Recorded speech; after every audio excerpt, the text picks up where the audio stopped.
शरीर का प्रत्येक संस्थान एक दूसरे से इस प्रकार जुड़ा है कि एक अंग में आई खराबी सारे शरीर में विकार उत्पन्न कर डालेगी।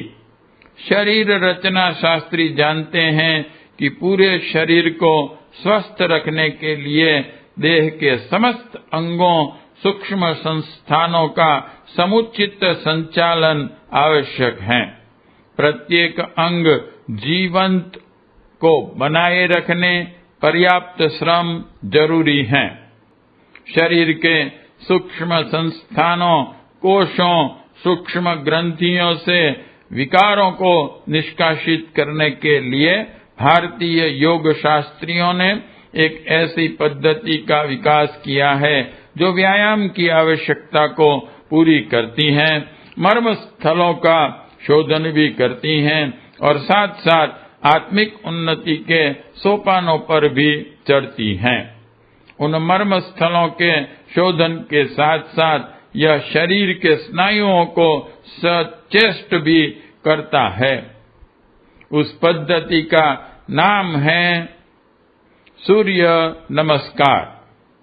सूर्य नमस्कार 10 आसनों की एक पूर्ण आसन प्रणाली है, जिसमें नमस्कारासन, पाद हस्तासन, एक पाद प्रसारणासन, द्विपाद प्रसारणासन, अष्टांग प्रतिपातासन, सर्वासन और मयूरासन क्रम से आरंभ कर पुनः अंतिम आसन से लौटा जाता है।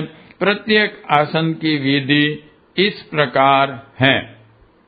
सूर्य नमस्कार की विधि। प्रातः काल सूर्योदय समय के आसपास इन आसनों को करने के लिए खड़े हो जाइए। यदि अधिक सर्दी, गर्मी या हवा हो तो हल्का कपड़ा शरीर पर पहने रहिए, अन्यथा लंगोट या निकर के अतिरिक्त सब कपड़े उतार दीजिए। खुली हवा में स्वच्छ खुली खिड़कियों में कमरे में कमर सीधी रखकर खड़े होइए। मुख पूर्व की ओर कर लीजिए। नेत्र बंद करके हाथ जोड़कर भगवान सूर्य नारायण का ध्यान कीजिए और भावना कीजिए कि सूर्य की तेजस्वी आरोग्यमयी किरणें आपके शरीर में चारों ओर से प्रवेश कर रही हैं। अब निम्न प्रकार आरंभ कीजिए। 1. पैरों को सीधा रखिए। कमर पर नीचे की ओर झुकिए। दोनों हाथों को जमीन पर लगाइए। मस्तक घुटनों से लगे। यह पाद हस्तासन है। इससे टखनों का, टांग के नीचे के भागों का, जंघा का, पुट्ठों का, पसलियों का, कंधों से पृष्ठ भाग तथा बाहों के नीचे के भाग का व्यायाम होता है। 2. सिर को घुटनों से हटाकर लंबी सांस लीजिए। पहले दाहिने पैर को पीछे ले जाइए और पंजे को लगाइए। बाएं पैर को आगे की ओर मुड़ा रखिए। दोनों हथेलियां जमीन से लगी रहें। निगाह सामने और सिर कुछ ऊंचा रहे। इससे जांघों के दोनों भागों का तथा बाएं पेड़ू का व्यायाम होता है। इसे एक पाद प्रसारणासन कहते हैं। 3. बाएं पैर को पीछे ले जाइए। उसे दाहिने पैर से सटाकर रखिए। कमर को ऊंचा उठा दीजिए। सिर और सीना कुछ नीचे झुक जाएगा। यह द्विपाद प्रसारणासन है। इससे हथेलियों की सब नसों का, भुजाओं का, पैरों की उंगलियों और पिंडलियों का व्यायाम होता है। 4. दोनों पांवों के घुटने, दोनों हाथ, छाती तथा मस्तक, इन सब अंगों को सीधा रखकर भूमि में स्पर्श कराइए। शरीर तना रहे। कहीं लेटने की तरह निश्चेष्ट न हो जाएं। पेट जमीन को न छुएं। इसे अष्टांग प्रणिपातासन कहते हैं।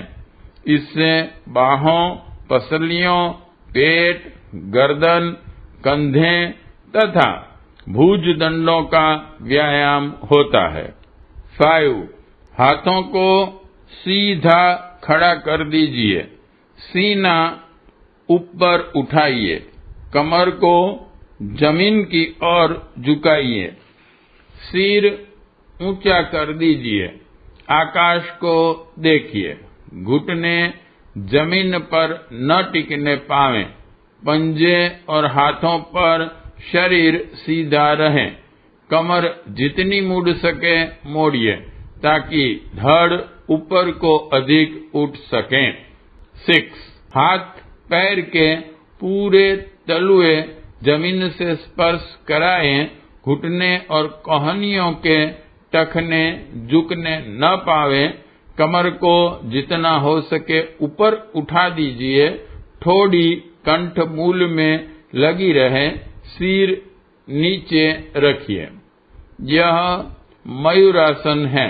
इससे गर्दन, पीठ, कमर, कूल्हें, पिंडली, पैर तथा भुजदंडों की कसरत होती है। 7. यहाँ से अब पहले की हुई क्रियाओं पर वापस जाया जाएगा। दाहिने पैर को पीछे ले जाइए। पूर्वोक्त नंबर 2 के अनुसार एक पाद प्रसारणासन कीजिए। 8.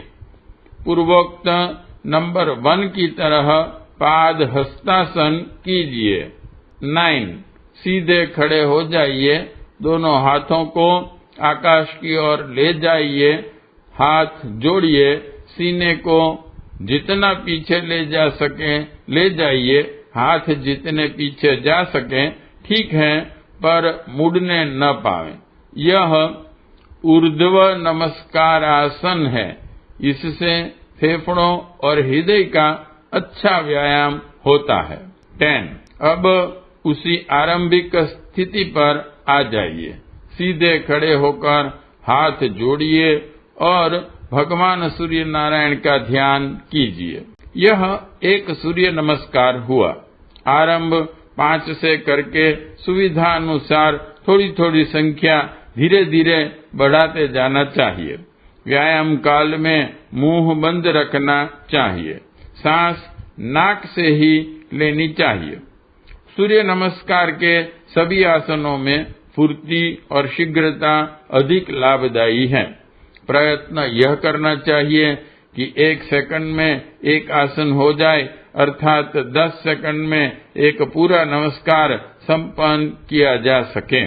अभ्यास आरंभ करते समय आसन एकदम तो उतने कम समय में नहीं किए जा सकते।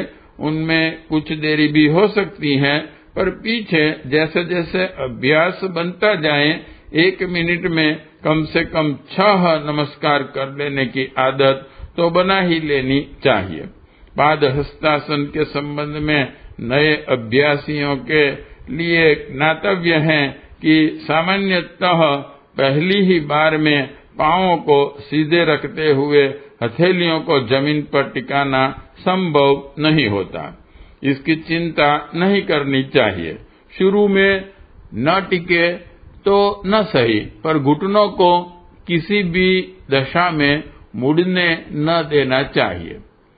उसी स्थिति में घुटनों को रखते हुए हथेलियां जमीन पर टिकाने का अभ्यास करना चाहिए। सूर्य नमस्कार के लिए 5 नंबर से आरंभ कर 180 आसनों तक बढ़ाए जा सकते हैं। इतने नमस्कार 30 मिनट में आसानी से अभ्यास होने के बाद पूरे हो सकते हैं। प्रातः काल शौचादि से निवृत्त होकर स्नान करने से आधा घंटा पूर्व अथवा स्नान के बाद किया जाए। कहना नहीं होगा कि इसके लिए प्रातः काल से अच्छा समय और क्या हो सकता है। स्थान की दृष्टि से कोई ऐसी जगह चुने जहां एकांत हो और खुली जगह हो। प्रभात के कारण शारीरिक शक्ति होने के साथ साथ मानसिक तथा आत्मिक बल भी बढ़ता है।